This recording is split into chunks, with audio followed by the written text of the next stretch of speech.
إن الحمد لله وكفى والصلاة والسلام على عباده الذين اصطفى وأشهد أن لا إله إلا الله وحده لا شريك له وأشهد أن محمدا عبده ورسوله أما بعد فأعوذ بالله من الشيطان الرجيم بسم الله الرحمن الرحيم ولقد كرمنا بني آدم وحملناهم في البر والبحر ورزقناهم من الطيبات وفضلناهم على كثير مما خلقنا تفضيلا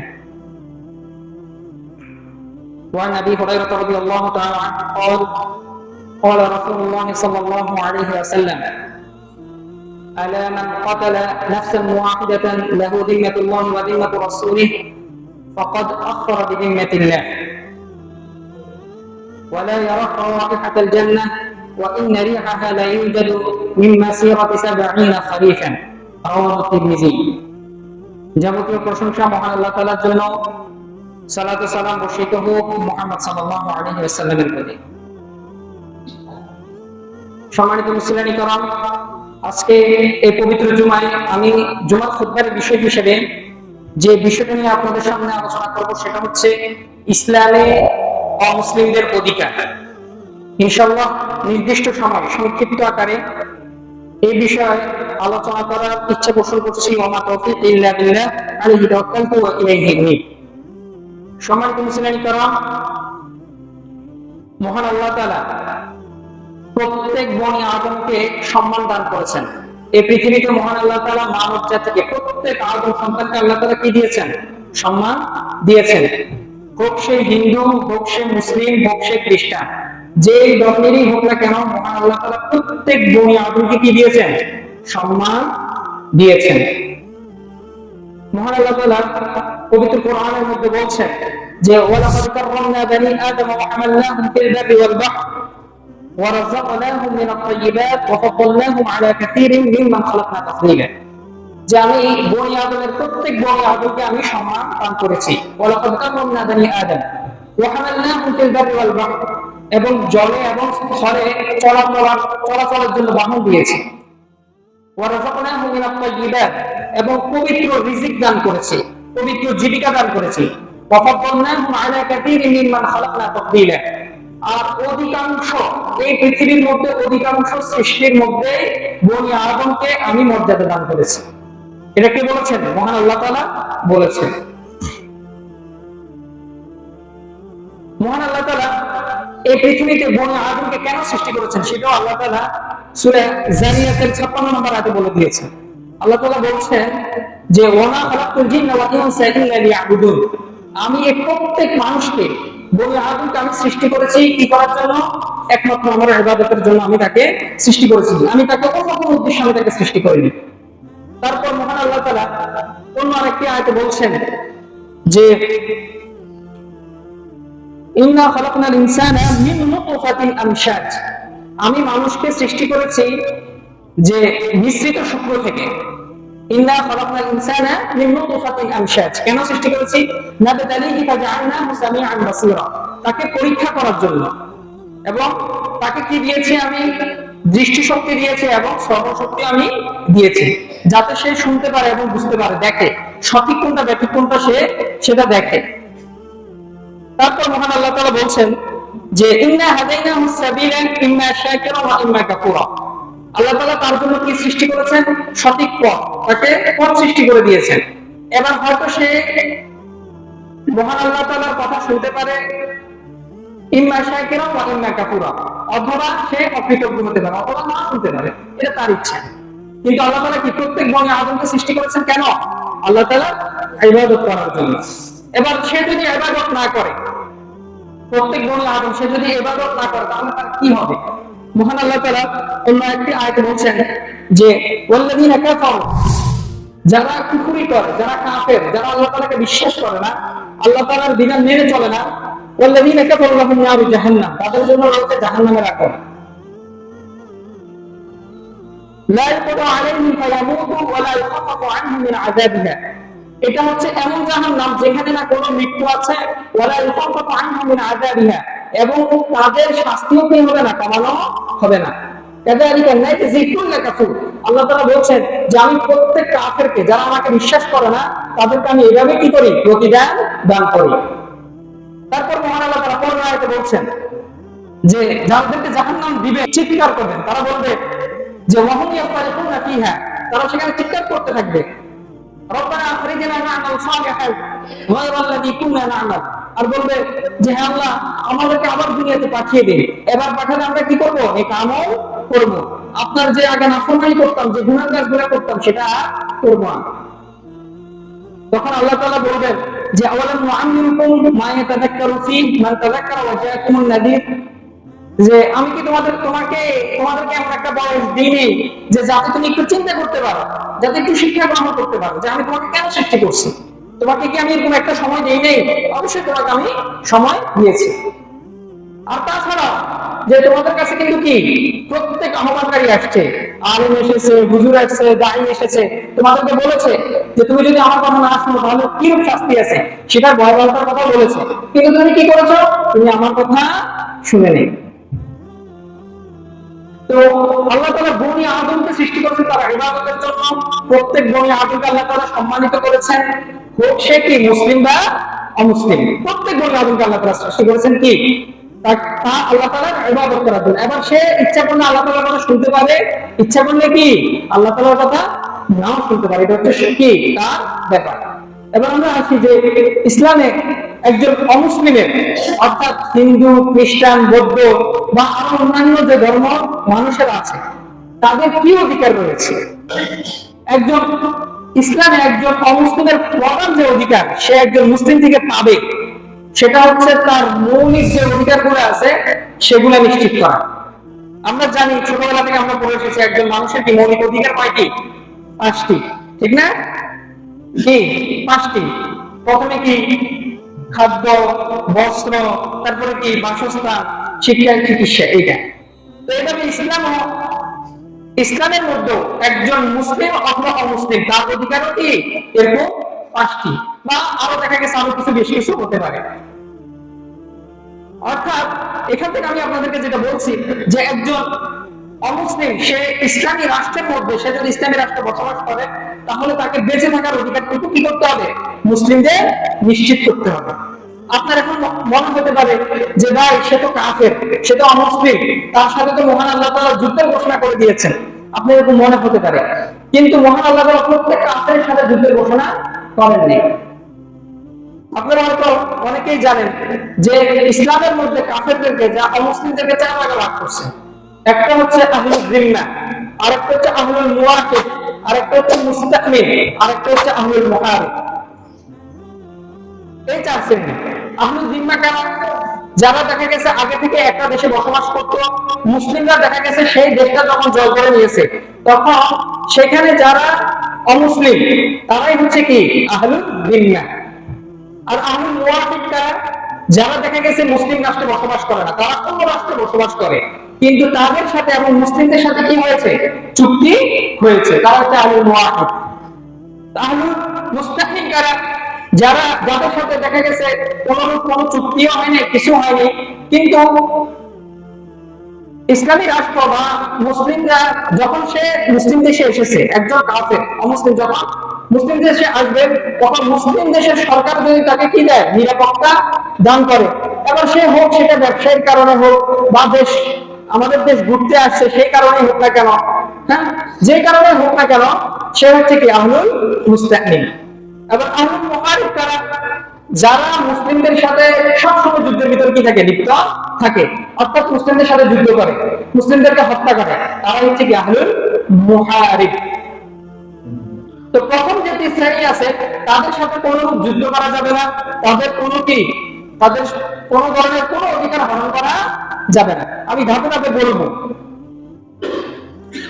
এখন এই যে ইসলাম মহান আল্লাহ তাআলার কাছে যেটা সবচেয়ে বড় গুনাহ সেটা কি?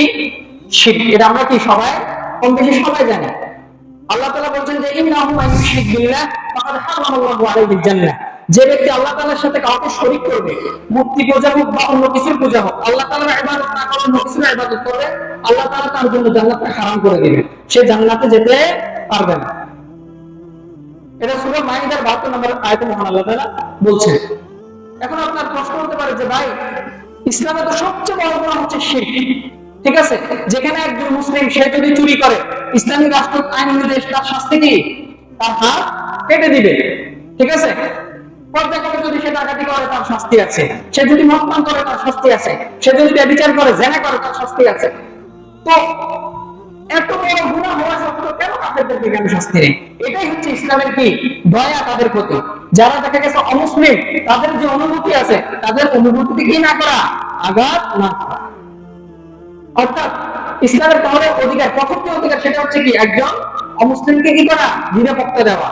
অর্থাৎ তার বেঁচে থাকা এবং তার যে মৌলিক অধিকার আছে শিক্ষা চিকিৎসা সহ এই সব কিছু একজন মুসলিম যেরকম পাবে একজন অমুসলিমও সেরকম পাবে।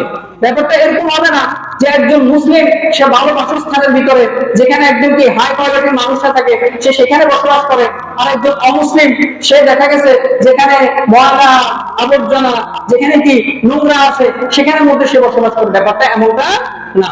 একজন মুসলিম সে যদি একটা মানে হাই কোয়ালিটি লাইফ যদি ডিজার্ভ করে, একজন অমুসলিম সেটাও কি করবে, ইসলামিক কান্ট্রির মধ্যে সেও ডিজার্ভ করবে। বুঝা গেছে? আমাদের দেখা গেছে যারা অমুসলিম আছে তাদের একটা ভুল ধারণা আছে, সেটা হচ্ছে কি ইসলাম হচ্ছে বা কোরআন এবং মুহাম্মদ সাল্লাল্লাহু আলাইহি ওয়াসাল্লাম হচ্ছে মুসলমানদের নবী। বুঝতে পারছেন? একটা ভুল ধারণা। অথচ মহান আল্লাহ তাআলা পবিত্র কোরআনের, আমি আবার বলছি ভালো করে শুনেন, মহান আল্লাহ তাআলা পবিত্র কোরআনের কোথাও বলেনি, কোন আয়াতে বলেনি যে কোরআন আমি নাযিল করেছি মুসলমানদের জন্য। এরকম কোন আয়াত আপনি পাবেন না। বুঝা গেছে? এরকম কোন আয়াত আপনি পাবেন না। বরং এরকম আয়াত পাবেন যেখানে মহান আল্লাহ তাআলা বলছেন যে আমি কোরআন নাযিল করেছি তাদের জন্য, মানব জাতির জন্য। মহান আল্লাহ তাআলা পবিত্র কোরআনে সূরা জুমারের 41 নম্বর আয়াতে বলছেন যে ইন্না আনজালনা আলাইকাল কিতাবা লিন-নাসি বিল হক, আমি আপনার প্রতি কিতাব নাযিল করেছি যথাযথভাবে তাদের প্রতি, লিন-নাস মানবদের প্রতি। আল্লাহ তাআলা এখানে বলেন না যে লিল মুসলিমিন, আমি মুসলমানদের কাছে পাঠিয়েছি, না, মুসলমানদের জন্য পবিত্র কোরআন আসেনি।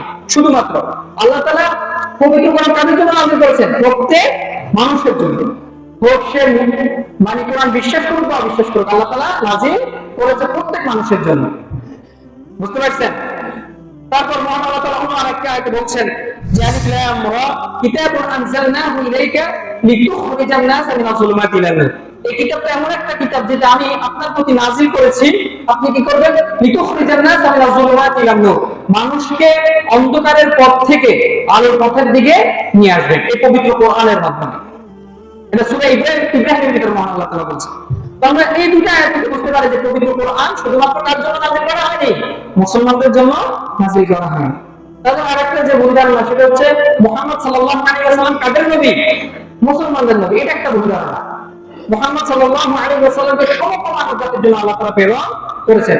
এটা যে শুধু অমুসলিমদের ভুল ধারণা এটা না, মুসলিমরাও মনে করে যে মুহাম্মদ সাল্লাল্লাহু আলাইহি ওয়াসাল্লাম আমাদের নবী না। মুহাম্মদ সাল্লাল্লাহু আলাইহি ওয়াসাল্লামকে মানব জাতির প্রত্যেকের জন্য কি করা হয়েছে, পাঠিয়েছে কে, আল্লাহ তাআলা পাঠিয়েছে। মহান আল্লাহ তাআলা পবিত্র কোরআনে সূরা আম্বিয়ার 107 নম্বর আয়াতে বলছেন যে ওয়ামা আরসালনাকা ইল্লা রাহমাতাল লিল আলামিন, আমি তো আপনাকে পাঠিয়েছি সমগ্র বিশ্বের জন্য কি হিসেবে, রহমত হিসেবে। মহান আল্লাহ তাআলা অন্য আরেকটি আয়াতে বলছেন যে ওয়ামা আরসালনাকা ইল্লা কাফাতাল লিন-নাস বাশীরান ওয়া নাযীরা, আমি আপনাকে পাঠিয়েছি সমগ্র মানব জাতির জন্য সুসংবাদদাতা হিসেবে এবং সতর্ককারী হিসেবে।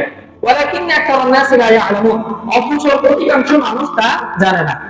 সূরা সাবা 28 নম্বর আয়াত। তো এই দুটো আয়াত থেকে আমরা কি বুঝতে পারি যে মহান আল্লাহ তাআলা রাসূল সাল্লাল্লাহু আলাইহি ওয়াসাল্লামকে শুধু মুসলমানদের জন্য পাঠিয়েছেন না, সমগ্র মানব জাতির জন্য আল্লাহ সাল্লাল্লাহু আলাইহি ওয়াসাল্লামকে পাঠিয়েছেন। তাদের আরেকটা যে ভুল ধারণা, এবং এটা অনেক মুসলিমেরও ভুল ধারণা, যে ইসলাম এই পৃথিবীতে এসেছে কতশো বছর আগে, 1400 বা 1450 বছর আগে। কিন্তু না, ইসলাম এসেছে যখন মহান আল্লাহ তাআলা এই পৃথিবী সৃষ্টি করেছেন, আদম আলাইহিস সালামকে পাঠিয়েছেন, তখন থেকে কি ইসলাম ছিল। আল্লাহ তাআলা ইসলাম দিয়ে নবীকে পাঠিয়েছেন, সঠিক পথ দিয়ে তাওহীদ দিয়ে নবীকে কি করেছেন, পাঠিয়েছেন। মুহাম্মদ সাল্লাল্লাহু আলাইহি ওয়াসাল্লাম হচ্ছেন ইসলাম ধর্মের শেষ নবী। এই কথা তোমাদের কোথাও বলা হয় যে ইসলাম 11400 বছর আগে বা মুহাম্মদ সাল্লাল্লাহু আলাইহি ওয়াসাল্লাম ইসলাম ধর্মের প্রবর্তক বা তিনি কি করেছেন, ইসলাম ধর্ম আবিষ্কার করেছেন, তৈরি করেছেন, এই কথা পবিত্র কোরআনে কোথাও বলা হয়নি, বরং এর উল্টাটা বলা হয়েছে। মহান আল্লাহ তাআলা পবিত্র কোরআন সূরা আহজাবের ভিতরে বলছেন যে মা কানা মুহাম্মাদুন আবা আহাদিন মিন রিজালিকুম ওয়ালাকিন রাসূলুল্লাহ ওয়া খাতামান নাবিয়্যিন। মুহাম্মদ সাল্লাল্লাহু আলাইহি ওয়াসাল্লাম তিনি তোমাদের কারো পিতা নন, ওয়ালাকিন রাসূলুল্লাহ, বরং তিনি হচ্ছেন আল্লাহ তাআলার রাসূল, ওয়া খাতামান নাবিয়্যিন, এবং নবীদের মধ্যে সর্বশেষ নবী, ওয়া খাতামান নাবিয়্যিন, ওয়া কানা আল্লাহু বিকুল্লি শাইইন আলিমা, আল্লাহ তাআলা সবকিছু জানেন। এই যে মহান আল্লাহ তাআলা এই আয়াত থেকে আমরা কি বুঝতে পারি যে মুহাম্মদ সাল্লাল্লাহু আলাইহি ওয়াসাল্লাম কি ইসলাম ধর্মের শেষ নবী, অর্থাৎ ওনার পর, এবং উনি নিজে বলেছেন যে আমি হচ্ছে শেষ নবী, আমার পর আর কোনো নবী আসবে না। মুহাম্মদ সাল্লাল্লাহু আলাইহি ওয়াসাল্লাম তিনি নিজে এই কথা বলেছেন। তো এটা মানে খুবই একটা আমাদের সমাজের ভিতরে ভুল ধারণা যে ইসলাম এসেছে কতশো বছর আগে, 1400 না এর আগে এসেছে, কিন্তু না। এই যে দেখেন, আপনি যদি পবিত্র কোরআনের অনেক আয়াতে বলেন যে মুসা আলাইহিস সালাতু ওয়াস সালাম উনি কি ছিলেন, উনি মুসলিম ছিলেন, উনি কোনো ইহুদি ছিলেন না। অথচ আমরা মনে করি মুসা আলাইহিস সালাতু ওয়াস সালামকে পাঠাইছে ইহুদিদের জন্য, সেটা হচ্ছে ভিন্ন কথা, সেটা ধর্ম হিসেবে আসে না, তিনি একটা গোত্রের উপর এসেছেন, কিন্তু তিনি কি ধর্ম প্রচার করতেন, ইসলাম ধর্মের প্রচার করতেন। এটা পবিত্র কোরআনের সূরা ইউনূসের 84 নম্বর আয়াতে মহান আল্লাহ তাআলা বলছেন। অনুরূপভাবে ঈসা আলাইহিস সালাতু ওয়াস সালাম তিনিও কি ছিলেন, মুসলিম ছিলেন। আমাদের মুহাম্মদ সাল্লাল্লাহু আলাইহি ওয়াসাল্লামের আগে, অর্থাৎ খ্রিস্টানরা যাকে কি করে, উপাসনা করে, যারা ইবাদত করে ঈসা আলাইহিস সালাতু ওয়াস সালাম, তারা বলে কি জিসাস। ঈসা আলাইহিস সালাতু ওয়াস সালাম মুসলিম ছিলেন।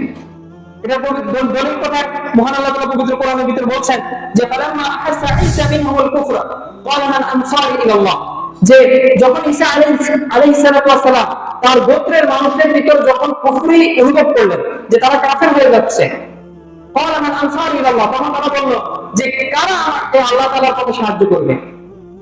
তখন একদল দাঁড়িয়ে গেল, قال الحواريون نحن انصار الله, তাদেরকে বলা হয় হাওয়ারি, অর্থাৎ মুহাম্মদ সাল্লাল্লাহু আলাইহি ওয়াসাল্লামের সঙ্গীদেরকে কে বলে, সাহাবী, আর ঈসা আলাইহিস সালাতু ওয়াসসালামের সঙ্গীদেরকে কে বলে, হাওয়ারি।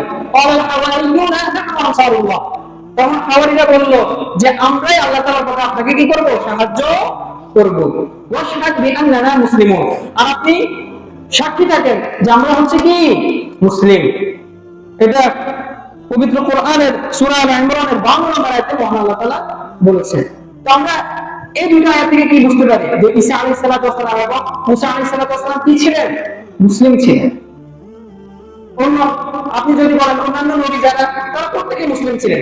আপনি ইব্রাহিম আলাইহিস সালাতু ওয়াস সালাম বলেন, ইয়াকুব আলাইহিস সালাতু ওয়াস সালাম বলেন, ইসহাক আলাইহিস সালাতু ওয়াস সালাম বলেন, তারা প্রত্যেকই মুসলিম ছিলেন। মহান আল্লাহ তাআলা পবিত্র কোরআনের সূরা বাকারার 132 থেকে 133 নম্বর আয়াতে বলছেন যে ওয়াসা বিহা ইব্রাহিম বানিহি ওয়া ইয়াকুব, ইব্রাহিম আলাইহিস সালাতু ওয়াস সালাম এবং ইয়াকুব আলাইহিস সালাতু ওয়াস সালাম তারা তার সন্তানদেরকে উপদেশ দিচ্ছেন, আদেশ করতেছেন, ওয়াসা বিহা ইব্রাহিম বানিহি ওয়া ইয়াকুব ইয়া বানিয়া ইন্নাল্লাহা আস্তাফা লাকুমুদ-দ্বীন, হে আমার সন্তানেরা, আল্লাহ তাআলা তোমাদেরকে দ্বীনের জন্য মনোনীত করেছেন, নির্বাচন করেছেন। ইয়া বানিয়া ইন্নাল্লাহা আস্তাফা লাকুমুদ-দ্বীন ফালা তামুতুন্না ইল্লা ওয়া আনতুম মুসলিমুন, তোমরা মুসলিম না হয়ে কি করিও না, মারা যাও না। তারপরে দেখেন মহান আল্লাহ তাআলা আবার বলছেন আম কুনতুম শুহাদা ইযা হাদারা ইয়াকুবুল মাউত, যখন যে ইয়াকুব আলাইহিস সালাতু ওয়াস সালাম তিনি যখন একদম মৃত্যুর নিকটবর্তী হয়ে গেলেন, আম কুনতুম শুহাদা ইযা হাদারা ইয়াকুবুল মাউত ইয ক্বালা লিবানিহি মা তা'বুদুনা মিন বা'দি, তখন ইয়াকুব আলাইহিস সালাতু ওয়াস সালাম তার সন্তানদেরকে ডাকলেন এবং বললেন যে আমি যখন মারা যাব আমার পরে তোমরা কার ইবাদত করবে। তখন তার সন্তানরা বলছে কি, দেখেন قالوا نعبد إلهك وإله آبائك إبراهيم وإسماعيل وإسحاق إلها واحدا, নিশ্চয়ই আমরা আপনার পরে ইব্রাহিম আমাদের পূর্বপুরুষ আপনার এবং আমাদের পূর্বপুরুষ ইব্রাহিম, ইসমাঈল, ইসহাক আলাইহিস সালাতু ওয়াস সালাম তারা যে প্রভু, যে স্রষ্টার উপাস্যের ইবাদত করতেন, একক উপাস্যের ইবাদত করতেন, আমরা কি করব, তারই ইবাদত করব। ওয়া নাহনু লাহু মুসলিমুন, আর আমরা কি মুসলিম, ওয়া নাহনু লাহু মুসলিমুন, আমরা তার কাছে আত্মসমর্পণকারী। তো এটা কে বলেছেন, ইয়াকুব আলাইহিস সালাতু ওয়াস সালামের সন্তানরা বলেছেন। অর্থাৎ প্রত্যেক নবী তারা কোন ধর্মের মানে প্রচার করতেন, ইসলামের প্রচার করতেন। এখন থেকে যদি কেউ যদি বলে যে তোমাদের ইসলাম ধর্ম 100 বছর আগে, 1400 বছর আগে, তখন তাদেরকে এই দলিলগুলো দিতে পারবে। মহান আল্লাহ তাআলা সূরা বাকারার 132 থেকে 133 নম্বর আয়াতে এই কথাগুলো বলেছেন।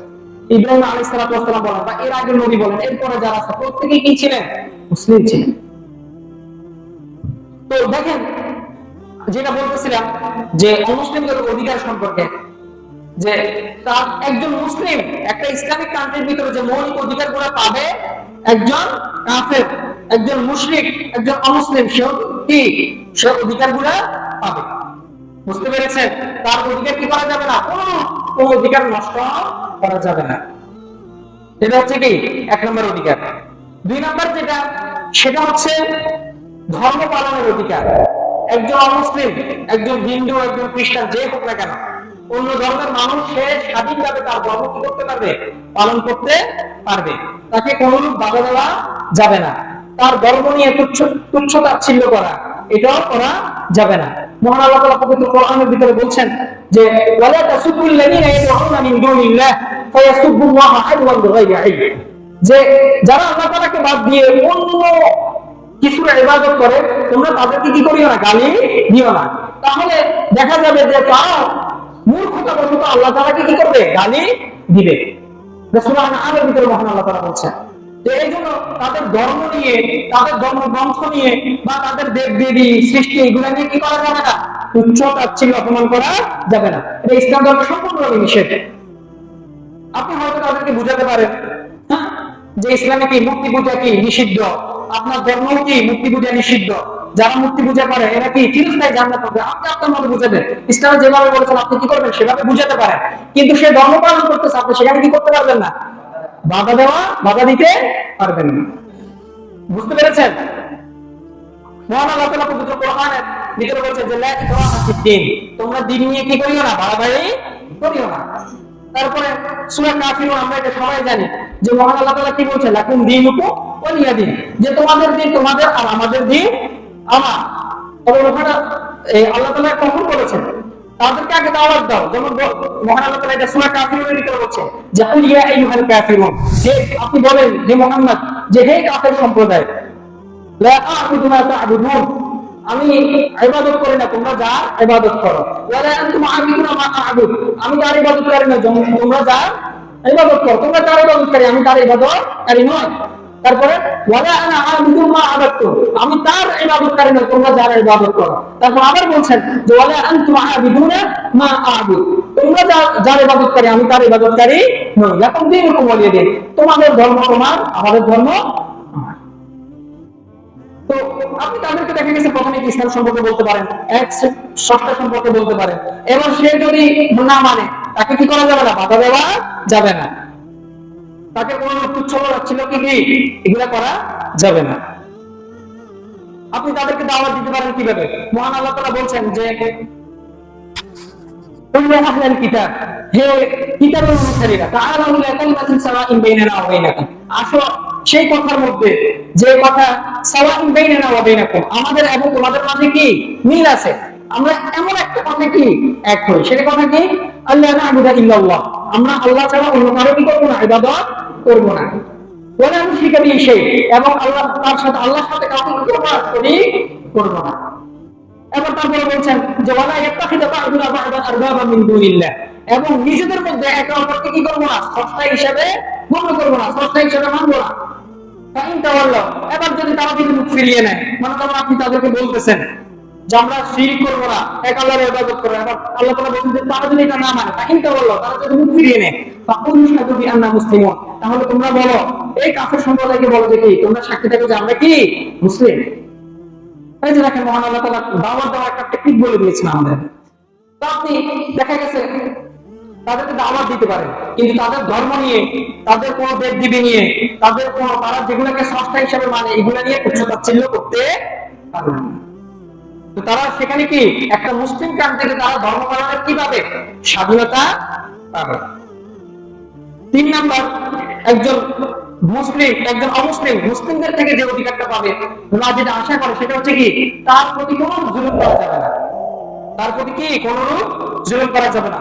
রাসূল সাল্লাল্লাহু আলাইহি ওয়াসাল্লাম বলেন যে আলা মান যালানা মুওয়াহিদান, যে ব্যক্তি, সাবধান থাকো, যে ব্যক্তি কি করবে? আলা মান যালানা মুওয়াহিদান, যে ব্যক্তি কোন মুওয়াহিদ অমুসলিমদের উপর যে ট্যাক্সের মাধ্যমে, যে জিজিয়ার মাধ্যমে কি করে বসবাস করে বা যাদের সাথে মুসলিমদের চুক্তি আছে, তাদের আলামান জালামা মুওয়াহিদা, কোন মুওয়াহিদ অমুসলিমদের উপর কি করে, জুলুম করে, অথবা তাকে কোনো কিছু কম দেয়, তার মানহানি করে,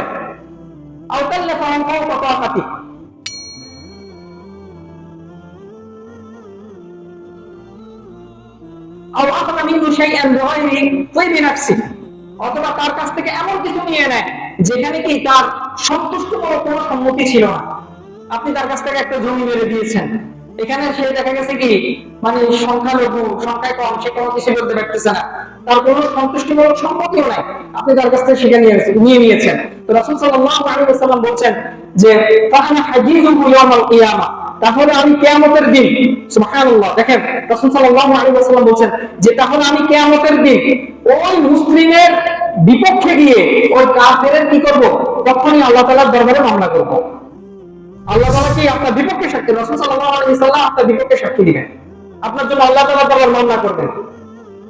একজন অমুসলিমের দেখেন ইসলামিক কান্ট্রির ভিতরে তাকে কত অধিকার দেওয়া হয়েছে, কত সুন্দর অধিকার দেওয়া হয়েছে। তারপর আপনাদেরকে আরো একটা হাদিস শোনাই যে উমর রাহিমাহুল্লাহ একজন তাবেঈ, তিনি বলছেন মান হিশাম ইবনে হাকিম ইবনে হিজাম, যে হিশাম ইবনে হাকিম ইবনে হিজাম একবার কোথায় গেলেন, আলা নাস মিনাল আমবাতিল শাম, তিনি শামের কিছু কৃষক শ্রেণীর লোকদের কাছ দিয়ে কি করতেছেন, পাশ দিয়ে যাচ্ছিলেন। তো তাদেরকে কি করা হচ্ছে, তাদেরকে সূর্যের মধ্যে দাঁড় করায় রাখছে।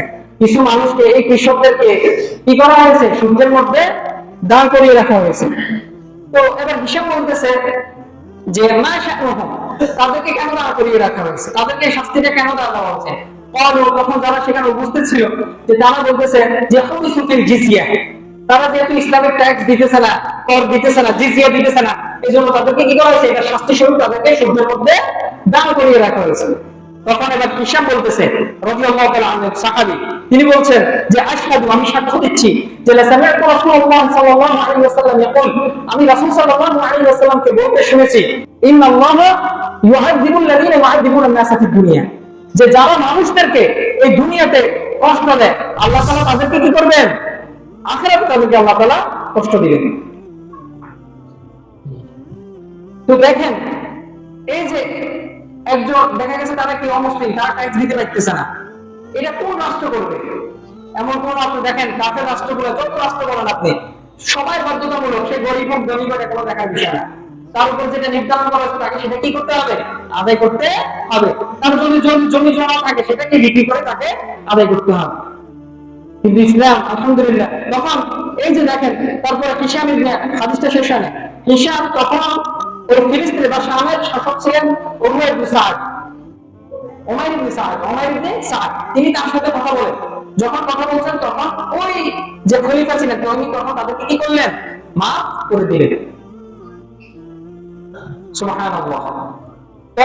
তারপরে দেখেন একজন আলেম, তার নাম হচ্ছে ইবনুল কাইয়িম আল-জাওযী রাহিমাহুল্লাহ, তিনি একটা কিতাব লিখেছেন, অমুসলিমদের অধিকার নিয়ে একটা কিতাব লিখেছেন যে আহকাম আহলি যিম্মা, যে আহলে যিম্মার কি হুকুম আহকাম, এটা নিয়ে তিনি একটা কি করেছেন, কিতাব লিখেছেন।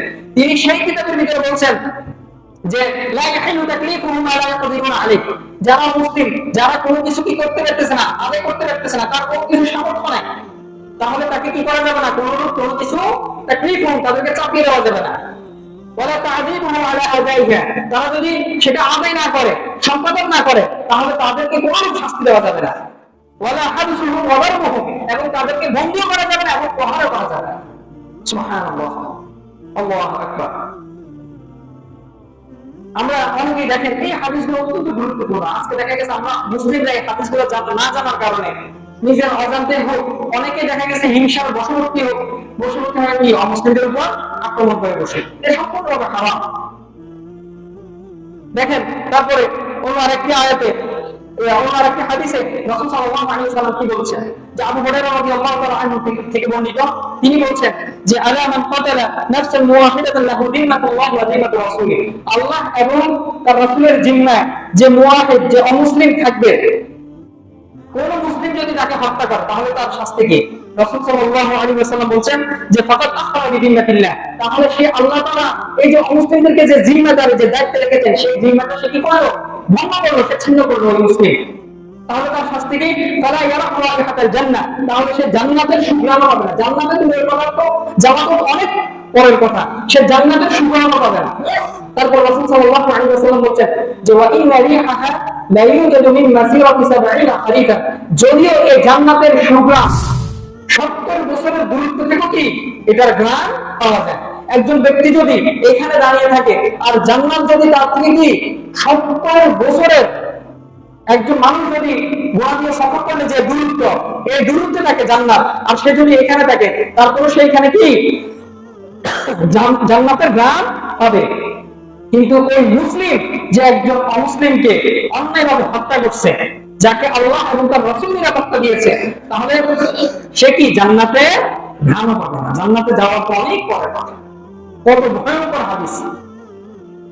তো এই যে আপনি দেখা গেছে একজন অমুসলিমকে যেখানে পাইছেন হত্যা করে ফেলছেন, মেরে দিয়েছেন, হ্যাঁ, তো আপনি এটা কেন করতেছেন? অনেক মুসলিম বলে আমি এটা নেকি যুক্ত করতেছি না, আপনি নেকিটাও দূরের কথা, আপনি জান্নাতের সার্টিফিকেট তৈরি করতেছেন। নেকির কথা, জান্নাতের কথা অনেক পরে। আপনি জাহান্নামে যাওয়ার জন্য, জান্নাতের গান থেকে বঞ্চিত হওয়ার জন্য আপনি সার্টিফিকেট রেডি করতেছেন। আল্লাহ তাআলা আমাদেরকে হেফাজত করুন। এই যে অনেক মুসলিম এরকম দেখা যায়। এই যে আজকে আমাদের বাংলাদেশের কথা বলি, আমি যদিও আলোচনাটা শুধু আমাদের বাংলাদেশের জন্য করতেছি, এটা প্রত্যেক মুসলমানদের জন্য। এটা কি শুধু বাংলাদেশের মুসলমানদের জন্য নাকি? প্রত্যেক মুসলমানদের জন্য। আজকে দেখা যায় যে যারা মুসলিম আছে তাদেরকে সংখ্যালঘু বলে, হ্যাঁ, আমাদের দেশে, যেহেতু তারা সংখ্যায় কম, যদিও এটা ইসলামের কোনো পরিভাষা না। ইসলাম এই ধরনের কোনো সংখ্যালঘু সংখ্যা গরিষ্ঠতা এটা বিশ্বাস করে না। প্রত্যেক মানুষ তার অধিকার পাবে, ইসলাম এটাতে বিশ্বাস করে। তো এই যে সংখ্যালঘু বলেন, যেটাই বলেন যে তাদের এই যে টাকা জমি মেরে দিচ্ছে, তো দুঃখের বিষয় যে আমি কিছু নিউজ দেখলাম এই কয়েকদিন ধরে, যে যারা এতদিন ক্ষমতায় ছিল, দুঃখের বিষয় যে তারাই মেরেছে, তাদের জায়গা জমিগুলো কারা মেরেছে? যারা ক্ষমতায় ছিল তারাই মেরেছে।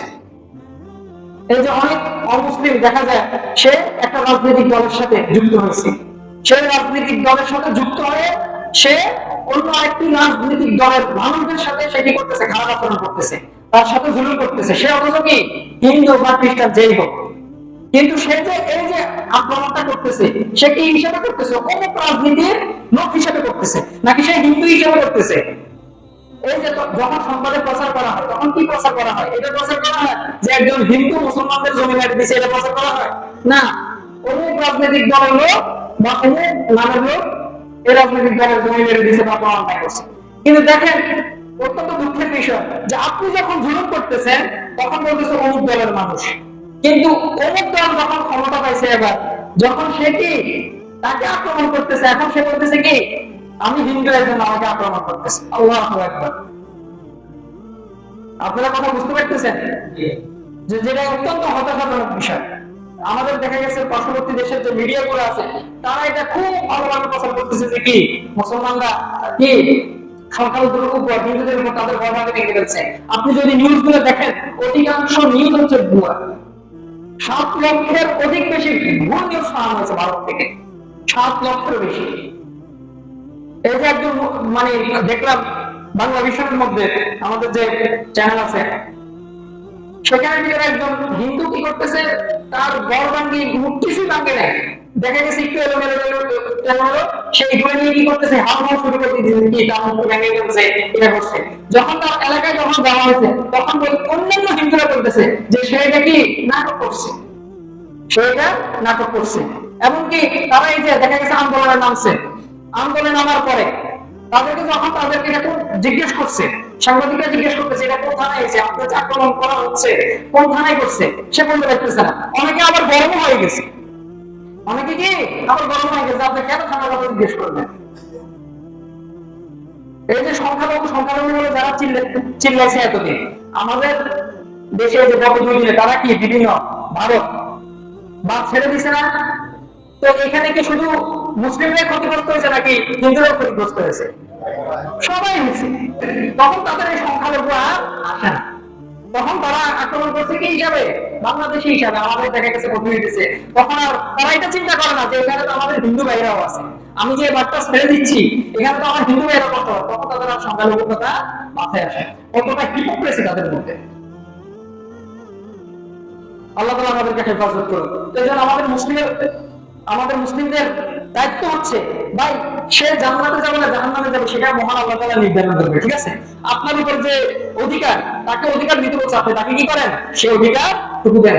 দরকার নাই তো আপনি, এই যে অনেক মুসলিম আমি দেখছি যেমন তারা এটা মনে করে যে হিন্দুদের ঘরবাড়ি মনে হয় ভেঙে ফেললে মনে হয় কি আছে, কোনো নাকি নেই, জেনে রাখেন আপনি। এই যে আপনি হাদিসটা দেখেন, এটা তো আমি হাদিসটা আপনাকে বলতেছি, আপনার যদি বিশ্বাস না হয় আপনি দেখেন তিরমিজির 1407 নম্বর হাদিস, আপনি আজকে যাই দেখেন যে এখানে রাসূল সাল্লাল্লাহু আলাইহি ওয়াসাল্লাম কি বলেছেন, যে কোন অমুসলিমকে কোন কাফির মুশরিককে হত্যা করলে অন্যায়ভাবে তার কি শাস্তি। আল্লাহ তাআলা আমাদেরকে হেফাজত করুন। তারপরে 4 নম্বর যে অধিকারের কথা আমি বলবো সেটা হচ্ছে যে তাদের প্রতি দয়া ইহসান করা, অমুসলিমদের প্রতি কি করা, দয়া ইহসান দেখানো। তারা দেখা গেছে যদি কোনো অন্যায় করে ফেলে, যেটা দেখা গেছে এত বড় ধরনের কোনো ক্ষতি নেই, তাদেরকে মাফ করে দেয়। তারা দেখা গেছে আর্থিক সংকটের ভিতরে পড়েছে, তাদেরকে আর্থিকভাবে কি করেন, সাহায্য সহযোগিতা করেন। এই যে বললাম দেখা গেছে অনেক মানুষের জীবন বিপন্ন হয়ে গেছে, তাদেরকে আপনি যে যেখানে থেকে শুধু মুসলিমদেরকে সাহায্য করবেন না, তাদেরকেও কি করেন, সাহায্য করেন। ইসলামের যাকাত ব্যতীত অন্যান্য যে সাধারণ শব্দ আছে এটা তাদেরকে দিতে বলেছেন। রাসূল সাল্লাল্লাহু আলাইহি ওয়াসাল্লাম এরকম অনেক অমুসলিমদেরকে আপনি যদি দেখেন, রাসূল সাল্লাল্লাহু আলাইহি ওয়াসাল্লাম বুখারী মুসলিম অসংখ্য হাদিস আছে যে রাসূল সাল্লাল্লাহু আলাইহি ওয়াসাল্লাম কাফির মুশরিকদেরকে কি করেছেন, দান করেছেন, দান সদকা করেছেন। তাদের সাথে ভালো আচরণ করুন, উত্তম আচরণ করুন। মহান আল্লাহ তাআলা বলেন যে সূরা মুনতাহিনার ভিতরে যে লা ইয়ানহাকুমুল্লাহু আনিল লাযিনা লাম ইউকাতিলুকুম ফিদ-দীন ওয়া লাম ইখরিজুকুম মিন দিয়ারিকুম আন তাবাররুহুম ওয়া তুকসিতু ইলাইহিম ইন্নাল্লাহা ইউহিব্বুল মুহসিনিন। যে আল্লাহ তাআলা যারা কাফিরদের ভিতরে, মুশরিকদের ভিতরে যারা তোমাদের ঘরবাড়ি ভাঙে না, যারা তোমাদের সাথে যুদ্ধ করে না, আল্লাহ তাআলা তাদের সাথে ওই অমুসলিমদের সাথে ভালো আচরণ করতে এবং কি তাদেরকে কি দান সদকা করতে, ন্যায় ইনসাফ করতে আল্লাহ তাআলা কি করেন না, নিষেধ করেন না। বরং আল্লাহ তাআলা নিষেধ তাদের প্রতি করেন যারা তোমাদের ঘরবাড়ি ধ্বংস করে, যারা তোমাদেরকে কি করে, তোমাদের দিন নিয়ে বাড়াবাড়ি করে, তাদের সাথে মহান আল্লাহ তাআলা যুদ্ধের জন্য বলেছেন। তাদের সাথে কোনো ভালো আচরণ নেই, তাদের ক্ষেত্রে কোনো ন্যায় নিষ্ঠা নেই।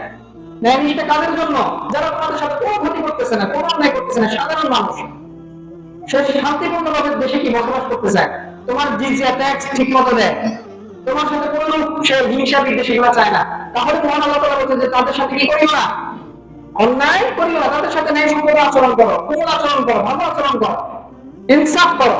এটা আল্লাহ তাআলা কি করেন, এটা আল্লাহ তাআলা নিষেধ করেন না। সূরা মুনতাহিনার 7 নম্বর এবং 8 নম্বর এবং 9 নম্বর আয়াতে মহান আল্লাহ তাআলা বলছেন। তো আমাদের প্রত্যেকেরই উচিত হচ্ছে যে শুধু যখন উত্তম আখলাকের ব্যাপার আসবে, এটা শুধু যেন মুসলমানদের ভিতরে তাদের সীমাবদ্ধ না থাকে, বুঝে গেছে? তাদের সাথে কোনো আচরণ করবে, সুন্দর আচরণ করবে। তারপরে 5 নম্বর যে সর্বশেষ যে অধিকারের কথা বলবো আমি তাদের, সেটা হচ্ছে তাদের সাথে লেনদেন করা যাবে। অনেক মুসলিম কি এরকম আছে না যে তাদের সাথে কি, তাদেরকে বাড়ি ভাড়া দেওয়া যাবে না, ঘর ভাড়া দেওয়া যাবে না, তাদের সাথে কি শরিকানা ব্যবসা করা যাবে না, এগুলো সম্পূর্ণভাবে এটা ইসলাম বলে না।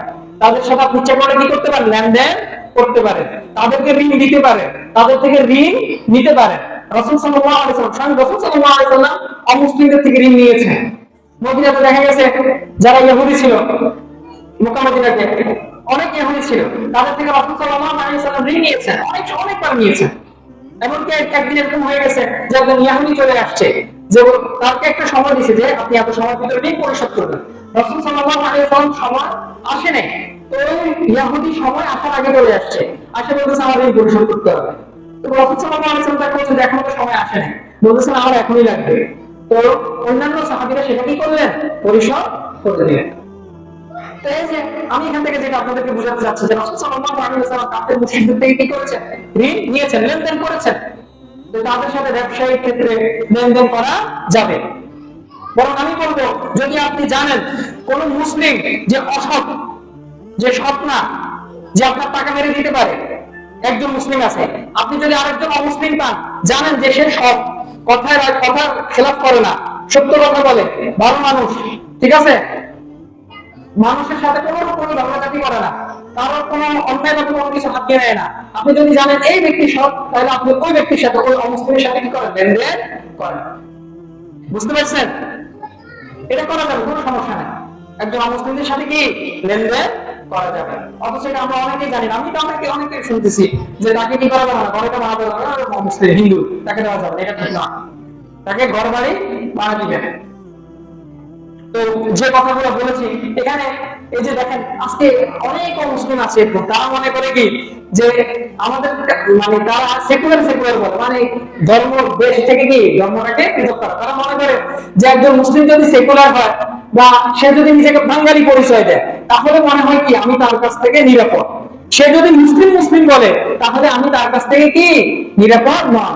অথচ আমি আপনাদেরকে এই যে হাদিসগুলো বললাম, কোরআনের আয়াত বললাম, আচ্ছা বলেন তো এরকম কোন রাষ্ট্র বাংলাদেশে এরকম কোন আইন এখন পর্যন্ত আপনি দেখছেন যে তার অমুসলিমদের অধিকারের ব্যাপারে এরকম কোন কথা শুনেছেন? আমি আজকে আপনাদেরকে যে কথাগুলো বলেছি আমি চ্যালেঞ্জ করতেছি, আপনি কোন ধর্মে যে ধর্মে যান না কেন অমুসলিমদের অধিকারের ব্যাপারে বা অন্য ধর্মের অধিকারের ব্যাপারে ইসলাম যে অধিকার দিয়েছে অন্য কোন ধর্ম সেটা দেয়নি। চ্যালেঞ্জ দিয়ে বলতে পারি, আপনি চাইলে অন্যান্য ধর্ম গ্রন্থগুলো পড়ে দেখেন।